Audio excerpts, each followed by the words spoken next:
Il devait y avoir un fils qui devait naître d'une femme. Ce fils a eu comme mandat de venir l'acheter. L'acheter pour Dieu. Tous les autres. Il nous a acquis et il nous a amenés avec lui dans son propre royaume. C'est ainsi que par son esprit, il nous a donné l'adoption. Non, l'adoption, ce n'est pas la rédemption. L'adoption, c'est un processus légal par lequel une personne qui est née dans une autre famille a le droit de devenir membre à part entière d'une autre famille.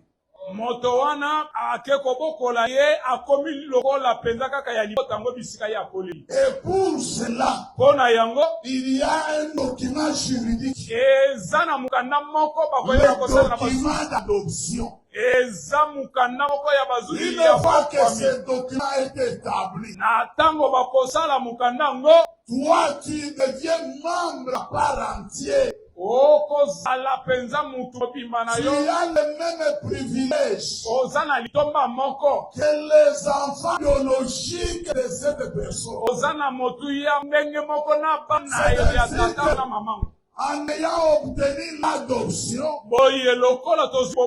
parce qu'il nous a donné son esprit, il nous a engendré par son esprit.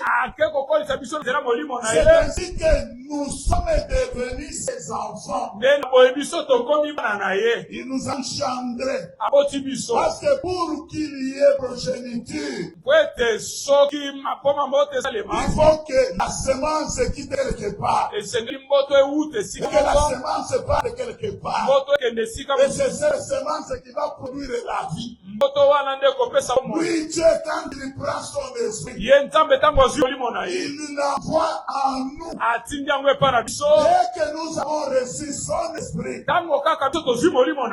c'est que Dieu nous a reconnus maintenant que nous sommes ses enfants. Comme nous sommes devenus ses enfants, ses enfants par adoption, les fils adoptifs, alors nous avons les mêmes privilèges que Et les enfants légitimes. Na bana beza ya Les katia. enfants biologiques. Elongo na bana babota mi Oh, pata. Dieu Zoka nde Nzambe. n'a eu qu'un enfant. Azaka kana mwana moko. Son fils unique. Mwana se moko aliki. Quand Dieu nous accorde maintenant l'adoption, Tango Nzambe apesi biso koboko wana. c'est que nous avons les mêmes droits Elakisi ete toza na mbano moko. que le fils biologique. Na bana oyo babotami penza. Nous avons droit à l'héritage. Wana toza na C'est ainsi makoki na appelé maintenant enfant de Dieu. sikoyo tobiangami bana Nzambe. Nous avons droit Toza penza na makoki à l'héritage. ya kosangola. L'héritage de Dieu. Bosango ya Nzambe. Que nous bénisse. Nzambe pambola biso. C'est pourquoi l'apôtre nous dit, Nde omoni ntoma alobi na biso. nous sommes Tozali un peuple acquis. libota oyo esombami. Par cette acquisition, Na bosombami wana nous avons obtenu nde tozwi le rang, le statut toke de kozwa fils et filles adoptifs de Dieu. nde toke kozwa lolenge ya bana mibali mpe basi oyo babotami ya Nzambe. C'est pourquoi Nde na yango Dieu Nzambe a envoyé atindi dans nos cœurs na mitema na biso l'esprit de son fils molimo ya mwana na ye que nous appelons le Saint-Esprit. oyo tobengi molimo santo. Et ce Saint-Esprit-là Molimo yango qui crie en nous, nde konganga kati na biso Abba, aba Père. mpe tata.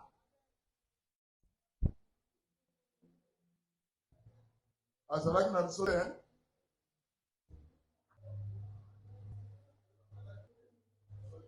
Ah, là, quittez, hein? C'est ça. Saint-Esprit crie Molimo wana ezoganga en nous, kati na biso Abba, aba Père. tata. Ah, malheureux bondissi. L'esprit crie Abba, Père, tata. Ah, Père, wana utiwa. Abba nde koloba, Père. Abba ezali araméen, Père ezali français. C'est l'esprit Eza molimo qui crie nde ezokoganga Abba. aba Là, c'est le araméen. Mais pour nous, mpo na biso l'esprit là crie Père. ezoganga tata. Que Dieu bénisse. Nzambe pambola biso. Ah, c'est pourquoi Nde ntina yango quand les disciples ont demandé à Jésus, ntango bayekoli batuni epai na Yesu enseigne-nous comment prier. lakisa biso ndenge ya biso kosambela Comme Jean a enseigné ses disciples, ndenge Yohane alakisi bayekoli na ye. Jésus dira, Yesu akoyebisa bango quand vous priez, ntango nyongo kosambela dites boloba notre Père. tata na biso.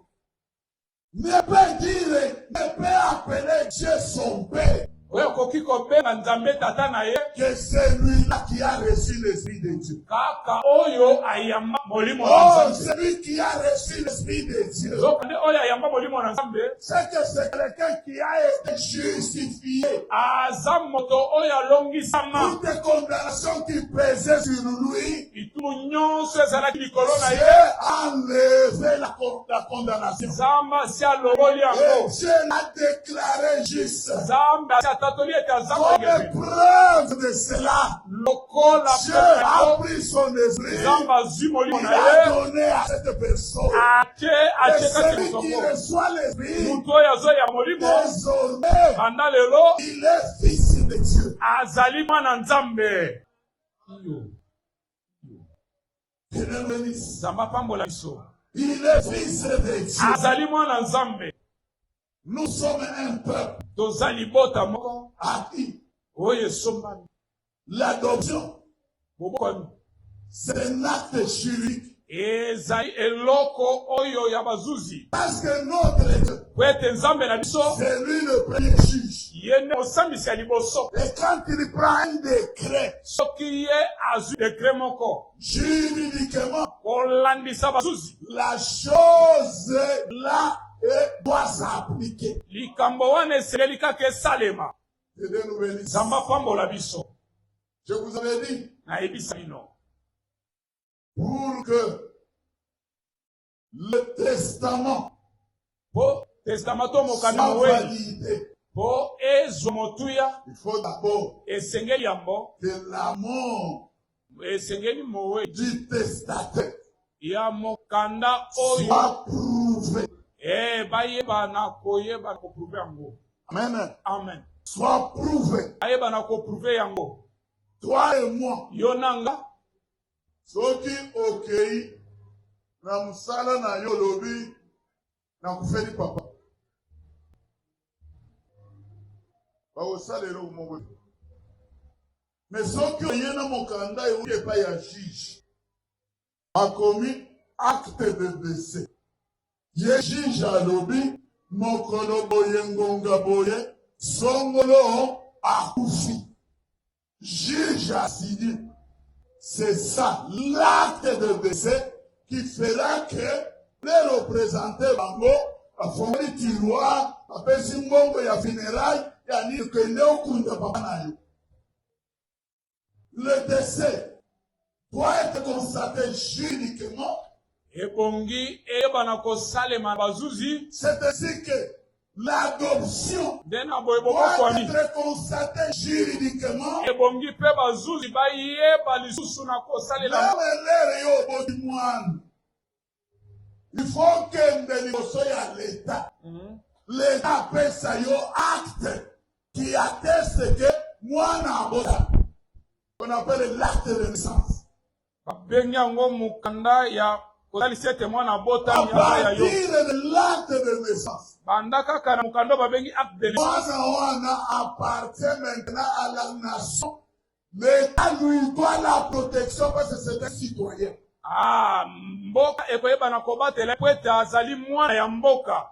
Et Dieu nous bénisse. Zamba pambola biso. C'est ainsi que c'est Jésus Ndena boye Yesu. qui avait été choisi Apona. pour venir racheter pour Dieu, Po aya kosikola pona nzambe. pour faire des hommes Po ayeba na kosala et les faire devenir les fils adoptés de Dieu bakoma bana oyo nkolo ye moko ake koboko. par son esprit. Na nzela molimo na ye. Amen. Amen. Ainsi, Ndena boye. parce que tu as reçu l'esprit, Ete oyambi molimo. le rôle de l'esprit, Ntina penza molimo. c'est de glorifier Dieu. Eza nde po ekumisa nzambe. C'est ainsi que, Ndena boye. comme tu as reçu son esprit, Lokola yo oyambi molimo na ye. ainsi tu peux maintenant être sacrificateur. Boye nde okozala motumbi mbeka. Tu es qualifié pour être sacrificateur. Wana oponami mpona kotumba mbeka. Et tous ceux-là qui ont reçu le Saint-Esprit, Ba oyo nyonso bayamba molimo na nzambe. ils constituent maintenant la nation sainte. Bazali kosala libota moko esantu to ya bule. Israël aujourd'hui Israel lelo n'est pas la nation sainte, frère. azali libota ya bule C'est tende. ainsi que dans la prophétie, Ndena boye na lisakoli. en parlant d'Israël à la fin du temps, Na kololaka Israel na suka ntango. spirituellement, on l'appelle Sodome et Gomorrhe. Na molimo bakobenga ye Sodoma na Gomora. Là où Christ a été crucifié. Esika babakaki Yesu ne kurusu. Aujourd'hui, la ville sainte, Lelo engombe santo. ce n'est pas Jérusalem. Ezango Yerusalem ade. Tu payes un ticket, tu vas à Jérusalem. Ofuti biye na yo ke Yerusalem. Aujourd'hui, Lelo. Israël n'a rien. Israel azane eloko te. C'est une nation Ezali bota moko. qui a rejeté Oye bwakisa. son Messie. Oye bwakisa Messi. Parce que tu n'as pas connu le jour de ta visitation. Kaka mpwete yo yebaki mokolo ya bomondisa te. Les Israel. jours vont venir Nkoleko ya. où tes ennemis t'environneront de toutes parts. O wapi banguna na yo bakozi. Parce que tu n'as pas reconnu Kaka po sosola les kite. moments, les jours où Dieu t'avait visité. mokolo oyo nkolo ayaki kobondisa Et yo ces jours-là, mpe mokolo jusqu'à ce que tu dises, kino yo koloba oh, béni soit celui qui est au nom du Seigneur. apambolama oyo azoya na nkombo ya nkolo Comme Israël avait rejeté la grâce, lokola Israeli abwakisaki ngolu la grâce est partie. ngolu ekei La grâce est venue chez les nations. ngolu eye na mikolo C'est misusu pourquoi le verset 10 nous dit, nde oyoki molongo oyo azomi vous elobi n'étiez même pas un peuple. bino kutu ozalaki Parce bota que moko nous étions considérés comme des chiens. tozalaki lokola Mais bambwa aujourd'hui, kasi à lelo cause de Christ, likolo ya nous kristo sommes le peuple de Dieu. tokomi libota ya Nous sommes nzambe les enfants de Dieu. tokomi bana La nzambe parole de Dieu ajoute, liloba na nzambe vous bakisi qui n'avez pas obtenu miséricorde, bino bato bozwaki mama te kasi lelo vous avez obtenu miséricorde. bino wana bozima wa Oh, quand Dieu pardonne, soki nzambe Dieu, akosali il efface. azolongola soki alongoli Il oublie. malambo azobosana C'est pourquoi nous disons, yango wana tokoloba celui qui nous a appelés oyo abianga biso par son évangile, na nzela sango mabe celui qui nous a lavé oyo asokoli biso et toutes nos souillures, oyo celui asokola qui nous biso a mabe na biso justifiés oyo alongisa biso en nous accordant son esprit saint. akopesaka biso moto na ye sango Aujourd'hui, lelo nous ne sommes plus des étrangers. toza lisusu Nous bapaya sommes devenus tokomi les enfants de la maison. bana mpenza ya kati ya Nous ndako sommes les enfants de la maison. tokomi bana ya kati ya ndako Ce privilège-là, litomba wana Israël ne l'a pas obtenu. israeli azwi yango te Ce privilège-là litomba wango est venu chez nous. eyende epa na biso C'est pourquoi, nde tina wapi vous au contraire, bino na lolenge mosusu donc nous, koloba biso parce que là on dit vous, po bazoloba kuna ete bino vous c'est nous. bino wana eza nde biso Amen. amen Nous sommes une race tozali lolenge moko ya bato élue, oyo eponami un sacerdoce. Le mot a dit.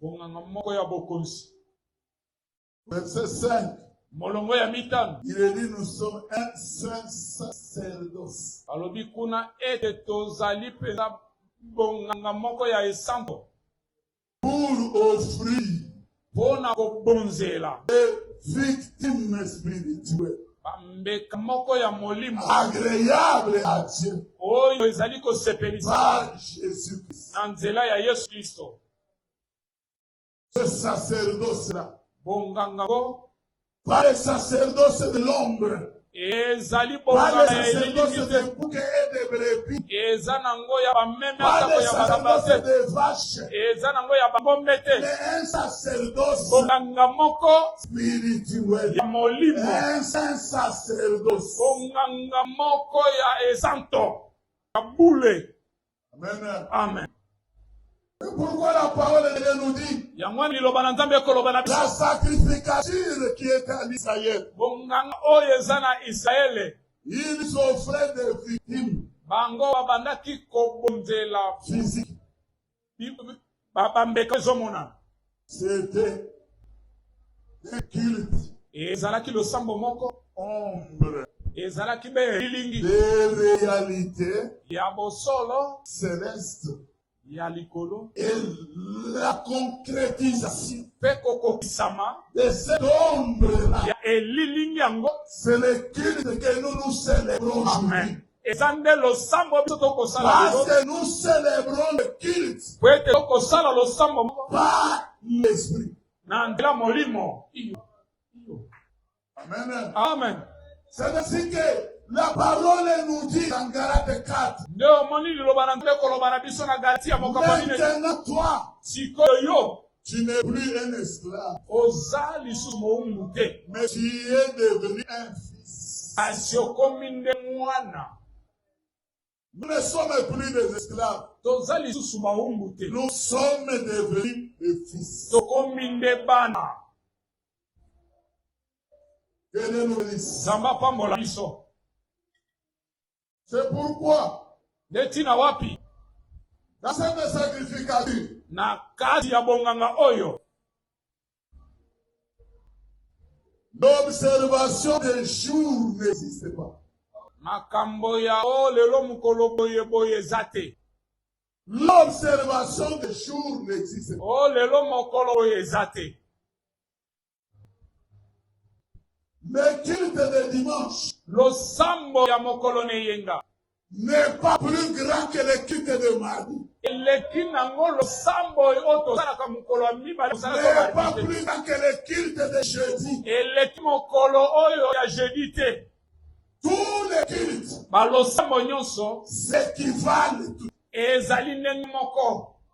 Parce que ce sont les cultes Po ete eza balosambo qui sont rendus oyo esalemi par l'Esprit. na nzela molimo. Amen. Que Dieu nous bénisse. Amen. C'est pourquoi Nde tina wapi le Seigneur Jésus-Christ, nkolo yesu kristo le dernier contact qu'il a eu avec les disciples, okutani na ye ya suka oyo asalaki na bayekoli dans Actes des Apôtres, chapitre 1er, na misala bantoma kokapo ya yambo partir du verset 4, banda na molongo moke ya minei. le Seigneur leur a dit, nkolo ayebisi bango vous savez, Oui. ne vous éloignez pas bokende na bino mosika te, de Jérusalem. bozala mosika te na yerusalema. Attendez bozela l'accomplissement de la promesse. okokisama ya elaka. La promesse que je vous avais annoncée. elaka oyo natanisaki bino. Attendez l'accomplissement de la promesse. bozela kokisama ya elaka. Car, Ete de même que Jean baptisait d'eau, ndenge moko oyo wana banda kobatisa na mai, vous, dans quelques jours, bino na mwa mikolo moke oyo vous serez baptisés du Saint-Esprit. bokobatisama nde molimo santo. Maintenant, Amen. la promesse s'accomplira. elaka ekokokisama. Vous serez tous baptisés du Saint-Esprit. bino nyonso bokobatisama na molimo santo. Et la réaction des apôtres, mpe eyanga bantoma Seigneur, nkolo oyo est-ce que c'est en ce temps-là eza nde na ntongo yango que tu vas restaurer nde koyeba na kobongisa la royauté bokonzi dans la maison d'Israël? na ndako ya Israeli? Lui leur parle de la promesse, ye azolobela bango mpo na elaka l'envoi, la venue du Saint-Esprit. boye ya molimo santo. Et leur réponse, sikoyo eyano ya est-ce bayekoli que c'est en ce temps-là ekozala nde na ntango yango nkolo que tu vas restaurer le royaume nde d'Israël? okobongisa lisusu bokonzi. Ils étaient plus préoccupés bango basamaki mingi nde par des choses matérielles. na biloko ya mokili, Comme il y en a qui croient lokola eza na bao bakondimela que si Dieu nous a sauvés, ete soki nzambe asikola biso c'est pour hériter des choses matérielles. ezali mpo kosangola biloko ya mokili. Dieu ne nous a pas sauvés nkolo asikola biso te pour les choses de ce monde. mpo na biloko ya mokili oyo te. Dieu nous a sauvés. nkolo asikola C'est biso pour des choses qui demeurent, des choses éternelles. eza mpo na biloko oyo ezowumela biloko ya Pas pour seko, des choses passagères. eza nango mpo na biloko ezoleka te. Parce qu'ils voyaient, mpo bango banda komona quand il va restaurer la royauté, ntango ya kobongisa bokonzi ah, comme nous sommes avec lui, lokola toza elongo na et ye, que lui il est roi, lokola ye aza ah, mokonzi c'est mene, que nous serons les ministres boye biso tokozala baministre dans ce royaume-là. kati na bokonzi wana. Voilà ce qui est préoccupé. tala oyo ezalaki na mitu na Voilà ce bango, qui est préoccupé. tala ezalaki na mabanga na C'est bango. ainsi qu'il leur dira, ye nde yesu aye koyebisa bango ce n'est pas à vous eza te epa na bino de connaître mpo boyeba les jours mokolo ou le temps to ntango que le Père oyo tata a choisi oyo aponi libéralement dans sa volonté bonsomi na ye na kolinga na ye et souverainement. mpe na monene na ye. Ce n'est pas ça que vous devez chercher à connaître. eza wana te nde bino boluka mpo boyeba. Mais vous, kasi bino vous recevrez bokoyambande une puissance. nguya moko. Une puissance. Nguya moko. Le Saint-Esprit Molimo santu survenant sur vous. ekoya epana bino. Et vous serez Pe bokozala maître de moi. banzengeneke nanga. À Jérusalem. Na Yerusalema, En Judée. na Judée, En Samarie. na Samaria, Et jusqu'aux confins de la terre. mpe na suka ya mokili. Et quand il termine, Pe tango Yesu asilisi, il est enlevé. mbala moko anetwami. Ce sont les dernières paroles. Eza maloba ya Vous suka. recevrez une puissance. Bokoyambaka molimo Le ya moko. Saint-Esprit Molimo santu survenant sur vous. ekoya epa na bino. Ainsi vous serez maître. Boyende bokozala banzengeke nanga. L'ordre du témoignage.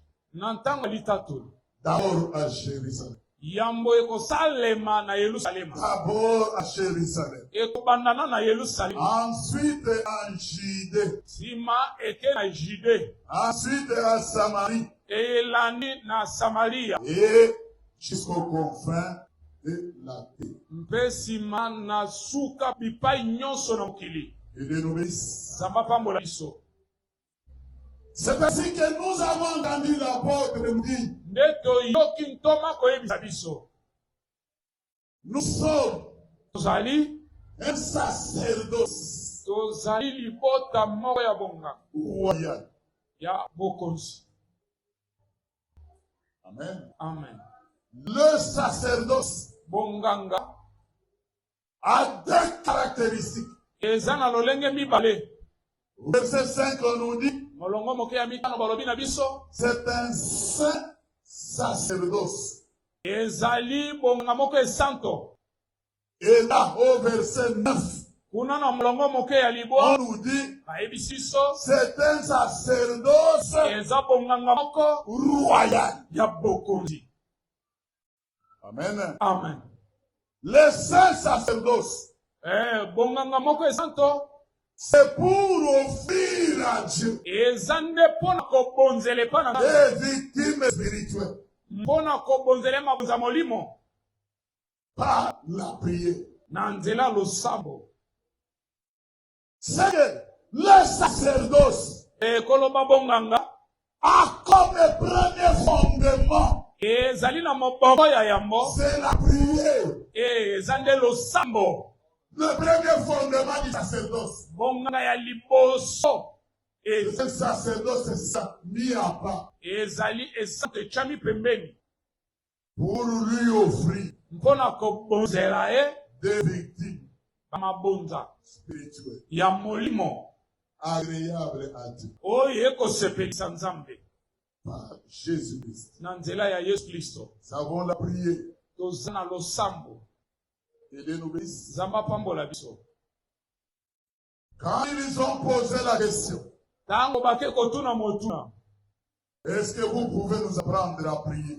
Okoki kolakisa biso ndenge biso kosambela. Jésus Yesu n'a jamais donné le cours de la prière. atikala kopesa lileso na oyo etali losambo te. On ne prie pas après avoir été dans une école étudier la prière. Ndeko basambelaka te nsima ya kozala na kelasi to ete eloko balakisi yo banda kosambela boye. Pour nous prier, Mpona kosambela il faut seulement esengeli kaka que Dieu prenne son esprit Nzambe azwa molimo na ye et qu'il donne son esprit. apesa yo molimo na ye wana. L'esprit de Dieu, Molimo na Nzambe c'est un esprit d'intercession. eza C'est un molimo esprit ya de prière. ya kosambela C'est un sambela. esprit de grâce. Eza molimo C'est moko ya un esprit mbulu. de révélation. Eza molimo moko ya C'est un bongonzi. esprit de puissance. Eza molimo moko ya C'est un nguya. esprit de sagesse. Eza molimo moko ya mayele. Iyo.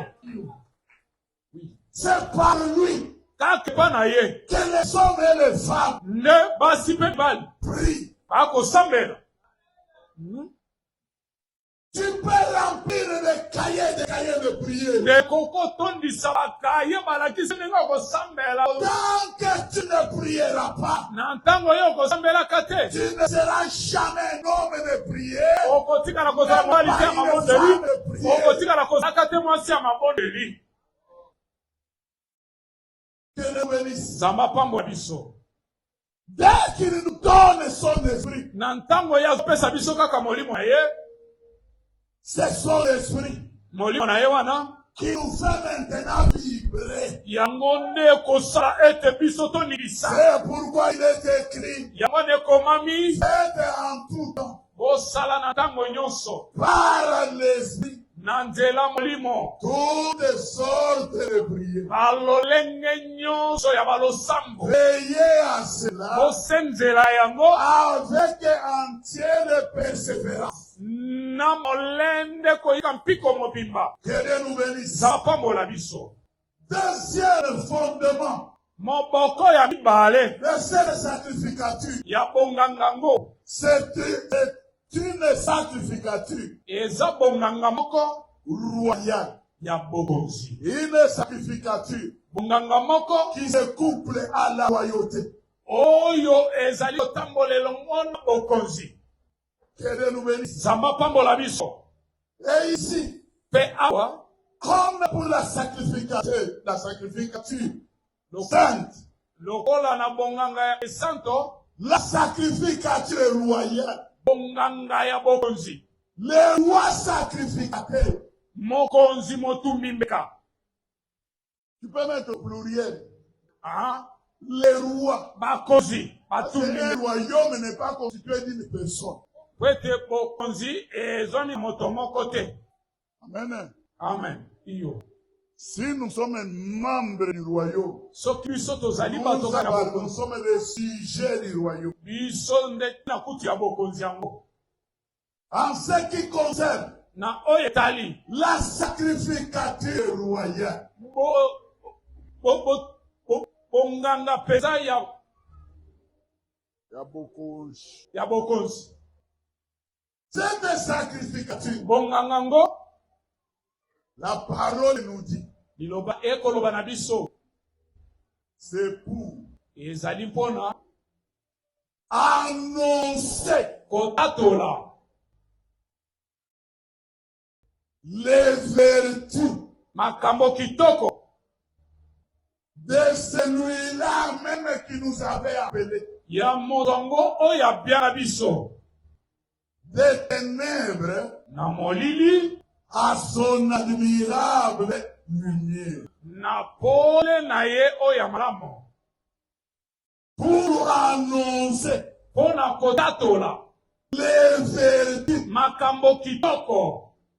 pas d'un homme, eza te kotatola moto pas songo. d'une église, kotatola te eglise songo, mais de celui-là même kasi ya moto yango qui nous a appelés ya moto ya bianga biso pour que nous partions, nous quittions na tina ete biso tolongwa la vie des ténèbres, tolongwa na bomoi ya molili, la vie de péché tolongwa na bomoi ya dans masumu laquelle nous étions, o wapi tozwamaki pour nous amener mpona komema biso vers la lumière, na pole pour que nous devenions na ntina ete tokoma les fils de la lumière, tokoma bana ya les pole, enfants de la lumière, tokoma solo bana ya pole. et pour annoncer ezali nde mpona kotatola les vertus. makambo malamu.